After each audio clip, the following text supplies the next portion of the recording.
Good morning. Today we are going to talk about joints of the foot. It's very essential, which is responsible for what we are as human beings, because the main thing that differentiates us from the other organisms or animals is the bipedal motion. That is, we walk on our legs, not on all the four limbs. So this bipedal motion, with all its intricacies and stability, it is made possible by the presence of the joints of the foot. So today we are going to discuss the joints of the foot.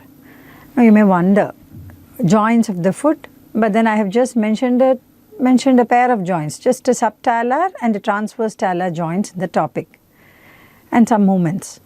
That's because though there are many joints of the foot, and albeit most of them are smallest, but then of the joints, the subtalar and the transverse talar are the most important and the largest, and also in terms of functionality, the most essential, because the movement inversion and eversion happens in these joints.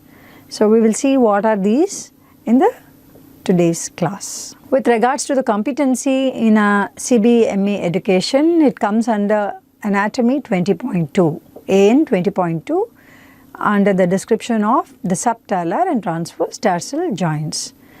Of course, the movements are not mentioned here because they are part and parcel of studying these joints. Before we go into the actual topic, we'll just refresh on the bones of the foot. Now you can see that these are the long bones of the foot: the tibia, the medial bone, the fibula, lateral bone. The tibia and fibula are articulating with the tarsals here. There are 7 tarsal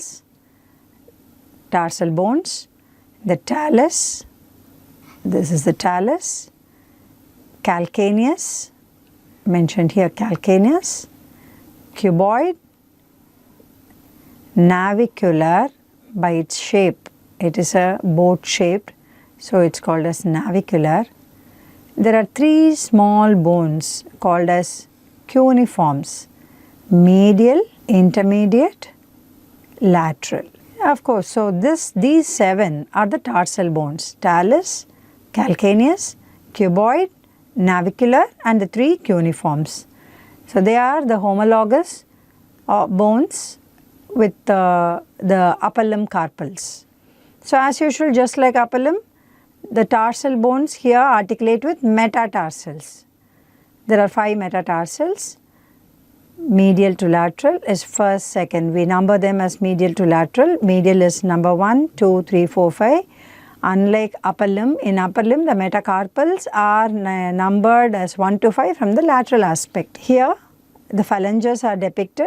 This is the phalanx of the great toe. So just 2 phalanx, proximal and distal. The other 4 digits have 3 phalanges. So these are the bones of the foot. You can see here that the tibia and the fibula are articulating with the talus. So this forms the ankle joint, and that's a separate competency and has been dealt separately. You can access to that class in the same site. We today are going to look at the other joints of the foot, but then only the specific joints. With regards to the tarso-metatarsal and metatarso-phalangeal and interphalangeal, they don't have any specific features except that they help in the movement, locomotion, by moving the various bones, but they don't have a specific action. Whereas these joints, the intertarsal joints between the tarsal bones, are very important because they are the ones which are transmitting the forces from above to the other joints in the forefoot. So if we divide this foot into 3 parts, we can consider up to the metatarsal cuneiform here, up to this as the forefoot, the navicular and the cuboid as the midfoot, the talus and the calcaneus as the hind foot. Hind means behind, fore means front. So, this up to the cuboido-cuneiform and naviculo-cuneiform and cuboido-metatarsal. So, this is the forefoot. The metatarsals and the phalanges with the cuneiforms form the forefoot. The navicular and the cuboid being in the middle between the hind bones, talus and calcaneus, and the fore bones, they are the midfoot, and the talus and the calcaneum are the hind foot.